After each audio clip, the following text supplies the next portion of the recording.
Welcome to Sykes, the Bottom Line Pharmacy Podcast, your regular dose of pharmacy CPA advice to fuel your bottom line, featuring pharmacists, key vendors, and other innovators. Your checks, yes, you can call me, because we the best, Sykes and Company. We the best, Sykes and Company. Your accounting is a mess, there's no need for you to stress. Go online and request from the best.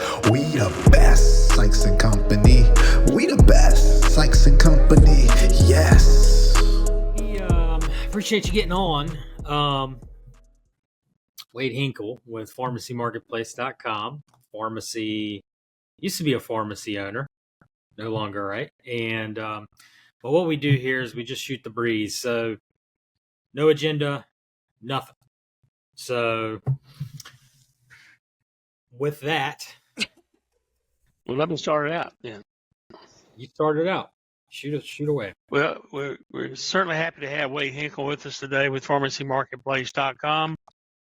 And Wade, I know there's a lot of questions out there about what Pharmacy Marketplace is doing or not doing, what sources of information you have. Give us an education about what you're doing, please, sir. To give you a little brief of a background here, so I was really raised in pharmacy since I was a kid. My dad was an independent pharmacy owner, and we were raised in it our entire lives. And so we really didn't have any intention of being in pharmacy, but we knew that the business of pharmacy in general was pretty inefficient. And so we went to Auburn University, and basically we looked at finance, and so we got really ingrained in investments and returns, et cetera. And we basically started looking at the logistical concepts of pharmacy, and we realized how inefficient it is. And we came back to really try to help our dad, because we saw, how the pharmacy business itself operated. And we thought, this is definitely an industry that's ripe for disruption. And the more we dug into it, the more we realized how inefficient that it was. And so we started off with Inventory IQ, where we installed a perpetual inventory system for 700 different pharmacies across the nation. That really got broadened our horizon to all the different possibilities of how people operate and run their pharmacies. And so once we saw that, we realized we really needed to build software to try to help us, because these purchasing decisions that we're making is really all of your P&L. That's where you spend all of your money. And the purchasing decisions themselves were not intelligent whatsoever. A lot of them are guesstimations, just ordering what you need, a lot of sticker methods, et cetera. And so we built Pharmacy Marketplace, really trying to streamline and build transparency to what should we actually do, because that's inevitably what we're trying to decide is who should we buy from and how much. And so we really built Pharmacy Marketplace trying to solve our own problems at our own pharmacy. Yeah, that's awesome. So it's really about, it comes to mind, a pharmacy owner out there that doesn't have any technology, not using their Perpetual system, knows their patients, knows what they need, in the back of their head from doing it for 30, 40 years. Tell me, what can this, what can Perpetual Inventory, what can, efficient ordering do for those owners? What are they missing out on? What can it be? What can it do to their bottom line? Right. So Perpetual Inventory and then actual purchasing are kind of two separate things in a way. Perpetual Inventory, automating everything that you have actually in your pharmacy, and so that you can try to make your ordering a little bit more streamlined, coming up with how much you should actually stock, right? And then the actual purchasing side of things, there's a lot more that goes into this, because you have to think about the aggregate, because you may have agreements with your primaries, most pharmacies do. And so when they look at something, if it's discounted or not versus the secondary market, they're looking at that sticker difference, and they're saying, okay, I can buy it from $50 from my primary versus $25 from the secondary. I'm going to make $25. Well, if they're not thinking about the aggregate from their primary vendor agreement, they may cost themselves $5,000-$6,000 that month just from that $25 difference. I've seen it before. And so you think you're making $25 when you're costing yourself, $5,975. And so the aggregate of what you're doing matters a tremendous amount. So knowing how that purchase will affect all of your other purchases is paramount to be able to actually generate a lot of profitability. And as far as your bottom line, we've seen there's definitely a place for the secondary market. I mean, even the big primaries that'll have 30,000, 50,000 SKUs, those guys will still run out of things because we're talking about logistics here, right? We're talking about being able to provide thousands of different products to patients. And so the primaries even run out of products. And so there's definitely a place for the secondary market just for product availability and then discounts. And that's really the only two reasons that you buy from the secondary market is the product availability or the discounts themselves.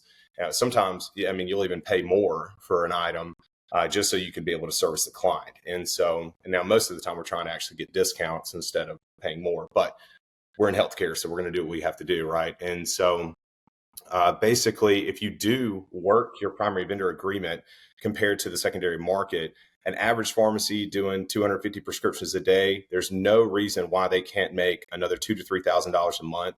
I think that's a pretty low number. We've got people that are making $10,000 and $20,000 a month off this. So 2,000 to 3,000, I think is very conservative, but I think that's kind of where the averages really play out. And that's somebody that is working it, but not spending all their time doing it because they're using a tool like this, because anybody can buy from the secondary market. That's not hard. I mean, these guys are going to email you, they're going to fax you, they're going to text you, et cetera. They're going to call you nonstop. It's one thing that we actually put a stop to. And so finding discounts is not difficult, but finding the biggest discounts in an efficient manner to be able to, so that you can actually get back to what matters and servicing the patient. That's where the big value piece is. And that's what we were trying to solve with Pharmacy Marketplace. So you're taking technology to the ordering side. Yeah. And you're using that technology to maximize your PVA, to make sure you're hitting the metrics on your PVA to get the highest rebates and so forth. But you're also shopping around on the secondaries to maximize those discounts and options that are available for pharmacy owners. Right. And it's all using technology behind the scenes to kind of do it like that. Yeah, I mean, there are certain items that have bigger discounts than others, right? But there are also certain items that hurt your PVA metrics more than others. And so you have to figure out, I mean, it's a crazy system, honestly. It's not just, you can't just look at, oh, hey, this is what the price is over here versus the price over here. There are every item has a different effect on that PVA. And I've definitely seen over the past probably 5 years or so, a lot of people are moving away from primaries and they're going heavily into the secondaries. Well, we've done the math on it. We represent the secondary market, and we really represent the pharmacies, but we have the secondary market available to the pharmacies. But what we're finding out is 99% of the time, it makes sense, the most sense for the pharmacies to be compliant with their primary vendor agreement and then shop a little bit on the secondaries. So yes, take advantage of the product availability. Absolutely, for healthcare reasons and for discounts, yes. But maximize your primary vendor agreement first and then go to the secondary. And 99% of the time, that is the best case scenario. And there's a big movement right now for people to buy everything from secondaries. And yes, you can definitely find huge discounts there, but you have to think about the aggregate of your brands and your generics, and then the BPR, the GCR, the GPR, which is specialty items, non-specialty, brand, generic, right? You've got all these different variables that come into play. You have to think about all of them before you ever even buy an item and where you buy it from, because all of that will impact your primary vendor agreement at the end of the day. So we're trying to basically come in and help people decide, should they be buying a ton of stuff from the secondaries, or should they be buying more stuff from the actual primaries? And being a secondary provider to the actual pharmacies, what we've seen is that it's a split. It depends on the pharmacy themselves. Every pharmacy is unique. So we have to look and see which one, what should you do? And then we're agnostic in the situation. We try to basically just help this pharmacy. So we are independent pharmacy. So we try to help them. Whatever's going to make them the most profitable is what we basically say, look, here's what the math is dictating. This is what you should do. We inevitably let the user decide. Some people decide to go different routes. But basically we're just trying to basically improve their bottom line as much as possible. What differentiates you from your competition, Wade? Well, one of the big things is our competition. We're doing one of the most important KPIs that our competition is not. And so especially when you look at like GPR, In addition to that, our UI is way more streamlined. I think anybody would agree with that. That basically gets in there and actually experiences it. So we're providing a more comprehensive approach to actual compliance, and we're helping guide the user. So we basically get in there and we look at whatever their situation is, because everybody's unique, right? Like whatever their situation is, get in there and figure out what is the most efficient path forward for them to become compliant. Because again, every product has a different effect on the actual calculations. So you have to figure out what is the most efficient path forward to get these people compliant if they're non-compliant. And then basically what is their budget for a secondary market versus not. And you have to do that every time you fill a prescription or every time you buy something, that number actually changes in every primary vendor agreement. So it's super complex. But basically you have to go in there and find a unique path for every single one of them. We do that. We come in and show them exactly what they should do to be as efficient and as profitable as possible. And we do that on a customized basis. We do it on a monthly basis. In addition to that, we can actually calculate all of these different metrics in real time. So once the user is actually, and this is our new product that we're launching right now, once the user actually puts something in their cart, they can see how it's going to affect their primary vendor agreement. That's what's so different about all of our different competitors and things like that. It's not about whenever you submit something in the cart, you're just hoping and praying that you get above that next tier. Well, what is the math behind what you're actually doing? Should that product actually count towards your primary vendor agreement? Maybe it's a brand, maybe it's a generic, maybe it shifts the percentages a little bit, maybe it's calculated in the GPR, maybe it's not. You need to know these different types of things and how it affects those numbers before you ever even order the drug. And so what we're doing right now, as soon as you put it in the cart, it's telling you what your number should actually go to. Because you could be on that threshold. You could be right there where if you order one more item, you spend another $100 and it can yield you another 500 in rebates, or it could be the difference between going the other way, right? Yeah. So you need to know that. And that's one of the big differentiators that we have.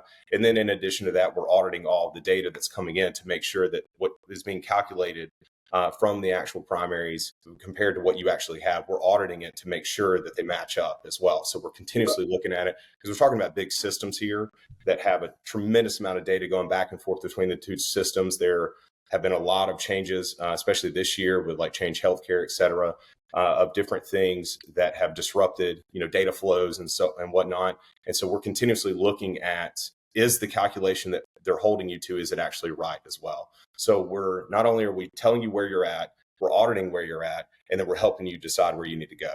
And you're doing that in real time as you're adding to the cart, taking away from the cart. You can see where you are. That's amazing. Yes, exactly. That's huge. What you need. Yeah, yes. That's what you got to know.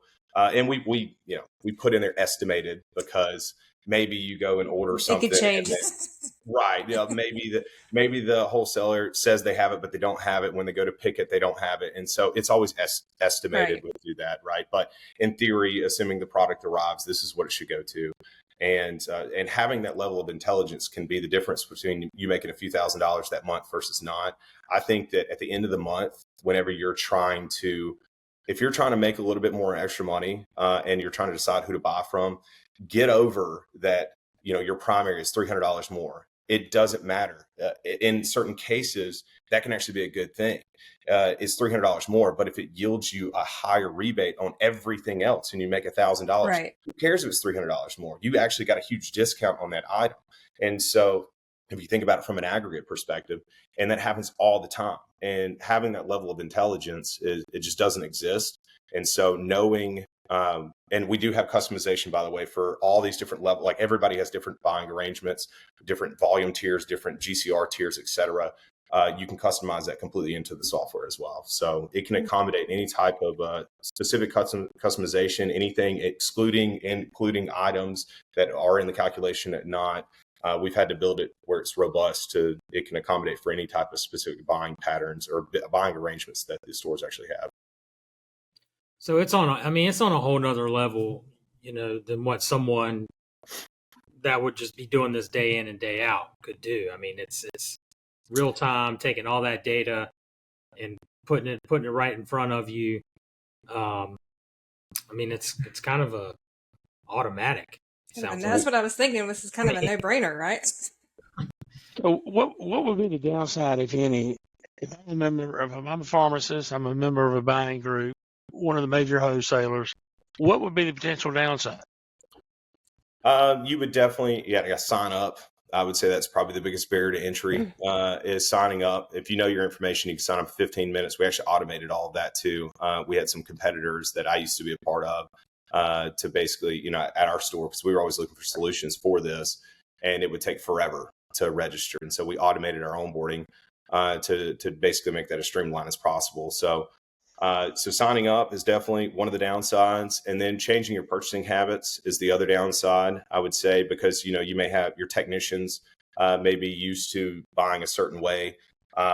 Maybe they're used to taking the phone calls from some, sales rep or something you got some kind of relationship with, or maybe they're still taking faxes. That's very possible. I still see that. What was that word, fax? That used to be The IRS, that used to be our IRS still business. uses So that. I used to go through a ton of paper, and still do, labels at least. But we killed a lot of trees, that's for sure. But I got a little quick tidbit here on while we're on faxes. Dad is rumored to be the first person in Eatonton to have a fax machine. That is correct. whoa, That is correct. That was about 1982 or 3. wow. Yeah. Mr. Technology over here. He's always Yeah. ahead of the curve. Now he's got microphones.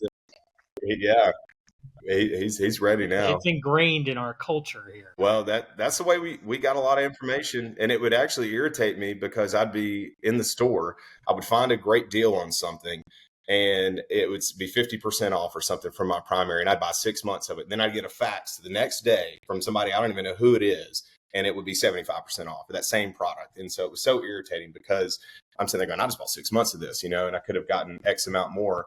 And so being able to centralize all that information from all those different price points, and then being able to look at what are you actually dispensing to, because everybody's got product. They've got all this different stuff, but does it actually match up with what you're dispensing? Every pharmacy is different. Our top 200 are relatively the same, but besides that, it gets very different. And so you need to be able to look at the items that you're actually dispensing with some type of historical trend that's consistent in some magnitude.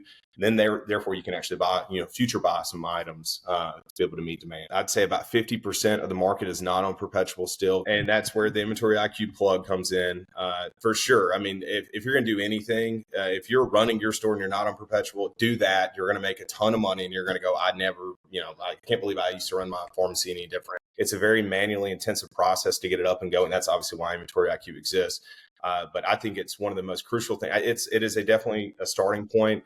If you were trying to do something in 2025 or even at the end of 2024, I think that is something you have to do that. Now, you don't have to do that to do Pharmacy Marketplace. We understand the industry that a lot of people don't do that because there are limitations in their software. Some of the software systems create more headache than they do by actually setting up their Perpetual systems. It's very true.